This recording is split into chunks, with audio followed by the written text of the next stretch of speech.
আসসালামু আলাইকুম ওয়া রাহমাতুল্লাহ। মুসলমান ভাইদের জন্য সালাম, হিন্দু ভাইদের জন্য মন থেকে ভালোবাসা আদব জানাই। যারা যারা চ্যানেল নতুন ভিডিও দেখছেন অবশ্যই চ্যানেলটা সাবস্ক্রাইব করবেন, পাশে থাকা ছোট্ট বেল আইকনটা বাজিয়ে দেবেন পরবর্তী কোনো ভিডিও ছাড়ার সাথে সাথে যেন আমার ভিডিও আপনার কাছে পৌঁছে যায়।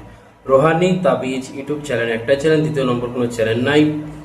আজকের আপনাদের শেখাবো পলাতক ব্যক্তিকে হাজির করা। 3 দিনের মধ্যে পলাতক ব্যক্তি যেখানেই থাক না কেন ইনশাআল্লাহ আপনার বাড়িতে এসে অজ্ঞান হয়ে যাবে, হাজির হয়ে যাবে। যেসব মা বোনেদের স্বামী পালিয়ে গিয়েছে, অন্য কোনো মেয়ের সাথে পালিয়ে গিয়েছে, অথবা কোনো যুবক ভাইদের স্ত্রী রাগ করে মায়ের বাড়ি পালিয়ে গিয়েছে, অথবা কোনো যুবক ছেলের সাথে পালিয়ে গিয়েছে, তাকে 3 দিনের মধ্যে আপনার বাড়িতে রিটার্ন করে নিয়ে আসতে পারবেন।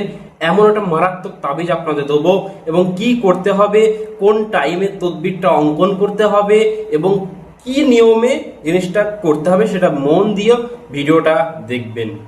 আর যারা নতুন দেখছেন ভিডিওর মধ্যে অবশ্যই একটা লাইক করবেন, 5টা মানুষের কাছে শেয়ার করবেন। আপনার শেয়ারের দ্বারাই আরো 5টা মানুষ যেন শিখে উপকৃত হতে পারে। আজকে যে তদবিরটা দেবো অনলি পলাতক ব্যক্তি যারা হারিয়ে গেছে তাদেরও হাজির করা যাবে ইনশাআল্লাহ। যে কোনো আপনি দেখবেন যে আপনার স্ত্রী রাগ করে পালিয়েছে অথবা কোনো কারণে টুকটাক বিষয়ে পালিয়ে গিয়েছে, আপনি কি করবেন?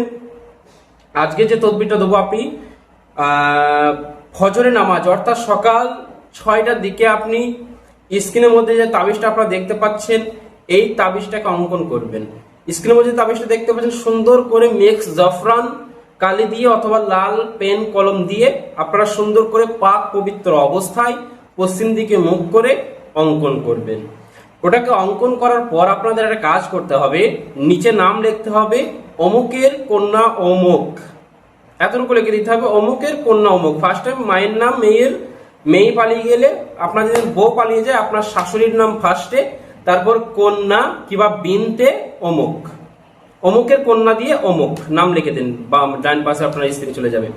আচ্ছা, এবার যদি কোনো মা বোনদের স্বামী পালিয়ে যায় তারপর শ্বশুরের নাম আগে লিখবেন, অমুকের পুত্র অমুক লিখে দেবেন, দিয়ে ওটাকে ভাঁজ করবেন, সুন্দর করে ভাঁজ করে একটি মাদুলিতে ভরবেন।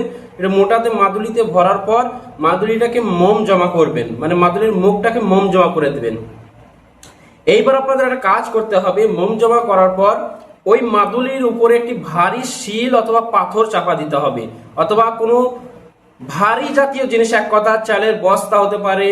আপনি এক কথা ভাবনা চিন্তা করে বুদ্ধি খাটিয়ে ভারী জিনিস যত চাপাতে পারবেন তত ভালো। একটি শিল অথবা জাঁতা অথবা পাথর আপনি চাপিয়ে দেবেন ঘরের এক কোনায়, শিলের উপরে একটা কালো রুমাল অথবা পর্দা টাঙিয়ে চাপিয়ে দেবেন। ইনশাআল্লাহ আল্লাহ যদি রহম করে, আপনাদের উপরে করুণা করে, আল্লাহর রহম দয়া থাকে, 3 দিনের মধ্যে আপনার স্ত্রী আপনার বাড়িতে এসে অজ্ঞান হয়ে যাবে, গ্যারান্টি চ্যালেঞ্জ বিদ্যা। যেদিন অজ্ঞান হয়ে যায় সঙ্গে সঙ্গে একটু পানি ছিটিয়ে দেবেন, ইনশাআল্লাহ সুস্থ হয়ে যাবে এবং আর আপনার বাড়িতে কোনো সময় যাবে না। এবং যে কোনো হাজির হয়ে যাবে সঙ্গে সঙ্গে ওই তাবিজ ওখান থেকে সরিয়ে মাটিতে পুঁততে হবে অথবা পানিতে নিক্ষেপ করতে হবে। ওই তাবিজ যে কোনো আপনার স্ত্রী অথবা আপনার স্বামী চলে আসবে, ওই তাবিজটাকে বার করে নদীতে নিক্ষেপ মানে পানিতে ফেলে দিতে হবে, না হয় আপনার চরম ক্ষতি হবে।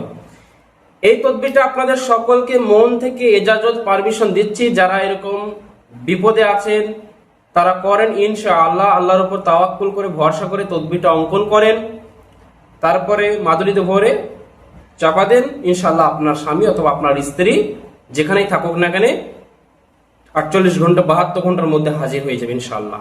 সবাইকে পারমিশন এজাজত দিচ্ছি, সবাই ভালো থাকবেন। যারা ক্লাসে ভর্তি হতে চান ক্লাস করবেন, সমস্ত রকমের বিদ্যা ক্লাসে শেখানো হয়। রাত 9টা থেকে 10টা, আর একটা ব্যাচ 10টা থেকে 11টা, 2টা ব্যাচ করানো হয়।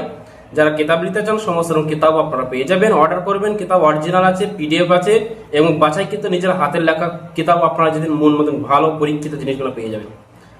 সবার জন্য দোয়া রইল, দোয়া করবেন, ভালো থাকবেন। আসসালামু আলাইকুম ওয়া রাহমাতুল্লাহি ওয়া বারাকাতুহু।